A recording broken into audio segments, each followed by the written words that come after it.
सुप्रभात। ऑनलाइन व्याख्यान में आपका पुनः स्वागत है। जैसा आप जानते हैं कि इन दिनों हम वैदिक सूक्त का अध्ययन कर रहे हैं। ऋग्वेद के कुछ चुने हुए सूक्त जो कथ्य की दृष्टि से अत्यंत महत्वपूर्ण है और वैदिक ऋषियों की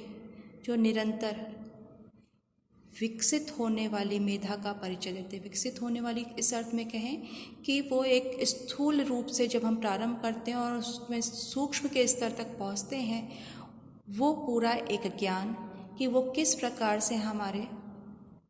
व्यवहारिक जीवन में अपना महत्व रखते हैं और किस प्रकार से हमारी आध्यात्मिक उन्नति में सहायक होते हैं, हमारे विचारों को जो है समृद्ध करते हैं। उस पूरी प्रक्रिया का हमें यहाँ पर अध्ययन देखने को मिलता है। अग्नि सूक्त का अध्ययन आप कर चुके, जैसा आपको पता है कि उसको सर्वप्रथम स्थान मिला और प्राचीनतम सूक्त कहा जाता है।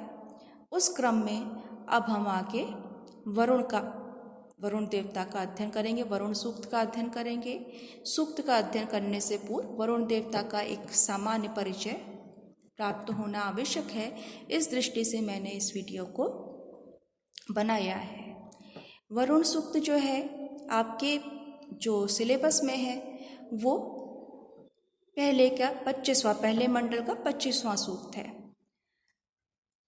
वरुण के नाम से आपको सर्वप्रथम ये कि जब हम किसी देवता का परिचय देते हैं तो वो उसका जो नाम है, उसका जो अभिधान है, उसके द्वारा हमें सर्वप्रथम उसके स्वरूप का संकेत प्राप्त हो जाता है। जब हमने अग्नि सूक्त का अध्ययन किया तो देखा वहाँ पे अग्रे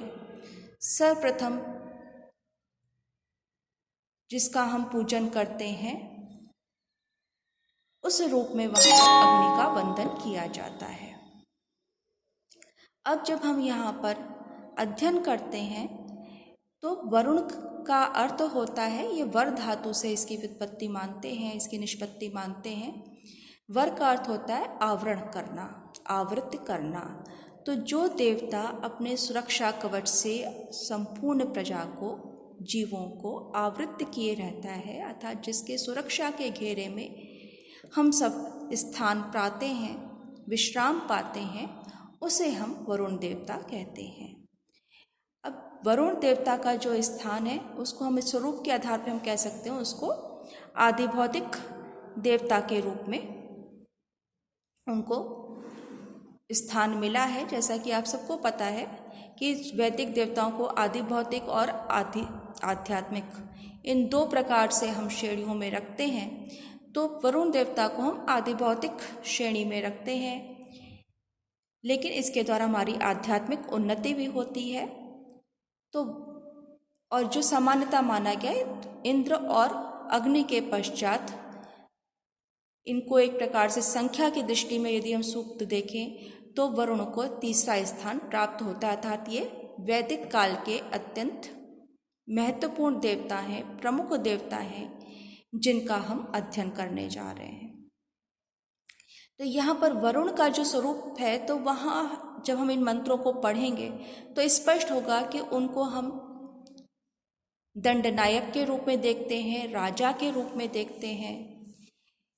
स्थिति व्यवस्था बनाए रखने के रूप में देखते हैं। तो एक प्रकार से जो अनुशासित करने का कार्य है वो वरुण देवता करते हैं।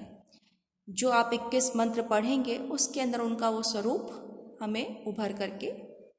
सामने आएगा, हमारे सामने आएगा, और उसके माध्यम से हमें इस बात का भी ज्ञान होगा कि किस प्रकार से जो वैदिक ऋषि थे उनके जो दृष्टा होने का जो भाव है, उससे उनके उस प्रकृति में निहित शक्तियों का जो उन्होंने सूक्ष्म दर्शन किया है, उनका जिस प्रकार से उन्होंने उन शक्तियों का अध्ययन किया है, उनको उसमें व्याप्त या जो प्रकृति में उनकी जो व्याप्ति है उसमें वो किस प्रकार से उस शक्ति विशेष को वो स्थान देते हैं और उसके एक अधिष्ठात्री देवता के रूप में कल्पना करते हैं, उसकी एक आकृति के बारे में सोचते हैं, उसके आवरण के बारे में सोचते हैं, उसकी वेशभूषा के बारे में सोचते हैं, उस जिसके द्वारा उनका एक चित्र हमारे सामने उपस्थित हो जाता है। तो जो वरुण देवता का जो व्यक्तित्व है, जब हम पढ़ेंगे, वो कहते हैं कि आप हमारे जाने अनजाने में किए गए जो भी दुष्कर्म है, जो पाप है, उसके लिए आप हमें दंडित ना करें। तो जो वह मंत्र पढ़ते तो वहाँ स्पष्ट होता है कि यदि कोई व्यक्ति उच्छृंखल हो रहा है या सामाजिक व्यवस्था में अवरोध उत्पन्न कर रहा है तो वरुण उसको दंडित करते हैं। तो एक दंड नायक का जो रूप है वो हमारे सामने उपस्थित होता है। इसी प्रकार से उनका जो कलेवर है वो सुनहरा है, वो सोने का कवच धारण करने वाले हैं, उसका चोंगा पहनते हैं, भास्वर हैं। तो इस प्रकार से जो संपूर्ण सृष्टि को अपने उनके जो नेत्र हैं वो कैसे हैं, हजारों नेत्र वाले हैं। उरुचक्षसा, उनकी दृष्टि का सर्वत्र प्रसार है। तो सहस्र नेत्र होने का तात्पर्य क्या है कि उनकी दृष्टि सूक्ष्माति सूक्ष्म तत्व तक जाती है, अर्थात उनकी दृष्टि से कोई बच नहीं सकता। उरुचक्षसा सर्वत्र व्यापक है, यानी उनके कोई भी यदि हम अपराध कर रहे हैं, कोई भी हम अनुचित कार्य कर रहे हैं तो वरुण देवता की दृष्टि में आने से बच नहीं सकते। और इसीलिए ऋषि उससे प्रार्थना करते हैं, चाहे जानकर या अनजाने में हमसे कोई अपराध हुआ है तो उसके लिए हमारे साथ हिंसा ना करें, अर्थात हमें दंडित नहीं करें। और जो उनके उरुचक्षसा रूप है, यानी कि सर्वत्र उनकी दृष्टि रहती है, अर्थात सब पर उनकी निगाह रहती है, नज़र रहती है, जिससे कारण वो कठोर शासक के रूप में, अधिकारी के रूप में चिन्हित होते हैं। उसके साथ ही साथ हम देखते हैं कि वरुण देवता जो है उनका, जब ये तो स्वरूप की बात हुई बड़े संक्षेप में, क्योंकि आगे आप मंत्र पढ़ेंगे और उसके आधार पर ही आपको करना होता है, तो स्वरूप स्पष्ट होता जाएगा। इसके साथ साथ वो कहते हैं कि जिस प्रकार से पक्षी सायंकाल अपने घर घोंसलों में वापस आ जाते हैं, उसी प्रकार से, यानी उसको प्राप्त हो जाते हैं, उसी प्रकार से हमारी जो प्रार्थनाएं हैं वो आप तक पहुँचें, अर्थात वो आपको प्राप्त करना चाहती हैं, अर्थात आप उसे स्वीकार करें, आपको वो प्राप्त होएं। तो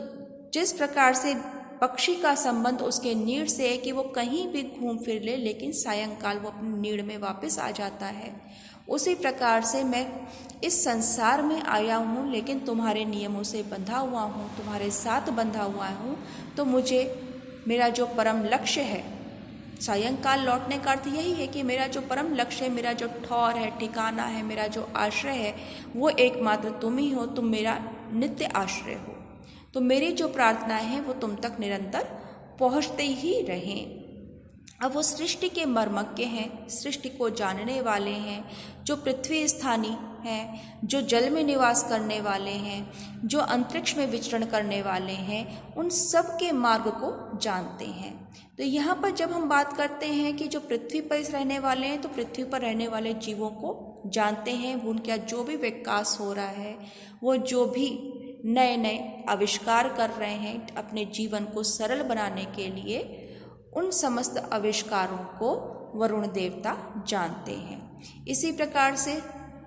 नाविया समुद्रा, जो समुद्र में है, समुद्रिया वेद नावा समुद्रिया जब वो कहते हैं तो वहाँ स्पष्ट है कि जो जल मार्ग है, तो जल मार्ग में विचरण करने वाले नावों के नौकाओं के मार्ग को जानते हैं। अब इसके साथ जब हम पढ़ते हैं वेद नावा समुद्रिया, ये पूरा मंत्र है जिसे आपको पढ़ना है, वेदायो वीनाम पदम अंतरिक्षेण पदताम वेद नावा समुद्रिया। तो जो अंतरिक्ष में विचरण करने वाले पक्षियों के मार्ग को जानते हैं, जो समुद्र में विचरण करने वाली नौकाओं के मार्ग को जानते हैं। ये हमें देखने में बड़ा ही साधारण सा प्रतीत होता है, लेकिन इसके साथ में हमें इस बात का परिचय मिलता है कि वैदिक काल में हमारा जो विज्ञान था वो कितना उन्नत था। यदि ऋषि अंतरिक्ष में विचरण करने वाले पक्षी के मार्ग को जानता है तो निश्चय ही उसे अंतरिक्ष का ज्ञान है, वो उससे अनभिज्ञ नहीं है। किस प्रकार से अंतरिक्ष में पक्षी विचरण कर रहा है तो उसके पीछे जो पूरी प्रक्रिया जो कहना चाहिए कि पूरा जो विज्ञान कार्य करता है कि उसकी उड़ने की क्या गति है, मार्ग को जानता है, अर्थात उस पूरे अंतरिक्ष को जानता है। तो अंतरिक्ष की जो होने वाली घटनाएं हैं, जो उसकी जो खगोलीय स्थिति है, उन सबको वो जानने वाला है। यदि वो नौकाओं के मार्ग को जानता है तो निश्चय ही जो जल मार्ग है वो हमारा जो उसकी जो यातायात के रूप में देख लें, किसी भी रूप में देख लें, तो उस समुद्र के मार्ग को जाना, अर्थात वो समुद्र की गहराई को भी जानता है, उसमें किस प्रकार से नौकाओं का, क्योंकि इसके साथ ये भी तो स्पष्ट है नौकाओं का आविष्कार हो गया था। यदि पक्षी आकाश में विचरण कर रहे हैं, नीचे आ रहे हैं, तो किस प्रकार से वो अपने पंखों की सहायता से ऊपर जाते हैं, पुनः लौट के फिर उनको ये भी पता है घोंसले में वापस आ जाते हैं, अर्थात अंतरिक्ष में वो अपना घर नहीं बना सकते। तो वो जो शून्य की स्थिति, उसमें किस प्रकार वो विचरण करने में समर्थ हैं, उन समस्त जो तत्व हैं, जो सिद्धांत हैं, वो उससे परिचित हैं और उनसे परिचित होने के कारण वो अपने शिष्यों को भी उसका ज्ञान कराने में, विश्व को भी अपना ज्ञान देने में समर्थ हैं। तो यहाँ वो जो एक हम बात करते हैं कि कई बार इसको झुठला दिया जाता है कि आप केवल अतीत में जीते हो, लेकिन जिस चीज़ का हमें प्रमाण मिल रहा है कि जो मंत्र के माध्यम से जिन शब्दों का प्रयोग किया है, किस प्रकार से वो उसको जानकारी है, ज्ञान है, तो उन आविष्कार है उसको वो जानते हैं, तो निश्चय ही जो ज्ञान का जो साधन था वो अत्यंत उन्नत था और किस कोटि का ज्ञान था, इससे भी हमारा परिचय होता है। इसी प्रकार से जब वो कहते हैं कि वो जो वरुण देवता है वो 12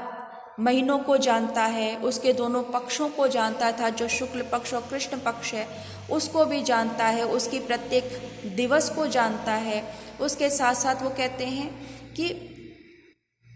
जो उसमें अधिक मास होता है, जैसे आजकल चल रहा है अधिक मास अब समाप्ति की ओर है, तो हर चौथे साल में जो अधिक मास हो जाता है, किस प्रकार से तिथियों के घट बढ़ के द्वारा वो अपना एक स्वरूप स्थापित कर लेती हैं। आज हम इंग्लिश कैलेंडर को जानते हैं जो जनवरी से प्रारंभ होकर दिसंबर तक चलता है, तो वहाँ पर भी हम देखते हैं ना कि किस प्रकार से किसी महीने में 30 दिन है, किसी में 31 दिन है, कहाँ 28 दिन है, और कैसे लीप ईयर के अंदर जो है फरवरी 29 दिन की हो जाती है। तो वो सारा वो तिथियों का, वो अंग्रेजी तिथियों को में हम गिनते हैं, उसको हम समय जो हमारा वो रात 12 से प्रारंभ हो जाता है, उसके बाद से एक दिन हम गिन लेते हैं, लेकिन कहीं ना कहीं वो संतुलन स्थापित किया जाता है जिसके द्वारा जो हमारी काल की गणना है वो नियमित होती है। तो यदि हम इस प्रकार से तुलनात्मक इसका अध्ययन करते हैं तो जिन बातों को हम आज जान रहे हैं, उन्हीं बातों, उन्हीं सिद्धांतों को हमारे ऋषि जानते थे, और उससे संबंधित जो हम सूक्त पढ़ते हैं उससे उनके उस सूक्ष्म ज्ञान का यहाँ तो केवल संकेत तो हो रहा है, यहाँ योग की प्रधानता रही, तो वो किस रूप में अपने शिष्यों को उस गूढ़ विद्या का उपदेश करते थे, उसके रहस्य को समझाते थे, इसका भी संकेत हमें यहाँ पर मिल जाता है। तो जब हम वरुण देवता के मंत्रों का अध्ययन करेंगे, वहाँ पर ये कह सकते हैं कि वो किस प्रकार से मानव जीवन को प्रभावित करते हैं, किस प्रकार से वो सर्वशक्तिमान रूप से सब पर अपना नियंत्रण रखते हैं,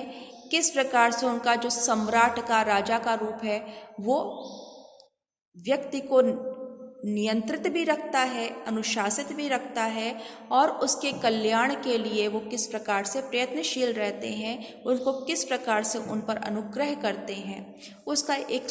छोटा सा परिचय हमें इस लेक्चर के अंदर मैंने दिया है, जो आपको पढ़ने हैं उन मंत्रों के आधार पर ही दिया है। अब इसके पश्चात हम मंत्रों का अध्ययन प्रारंभ करेंगे, उसके लिए आप पुनः वीडियोस को देखते रहिए। धन्यवाद।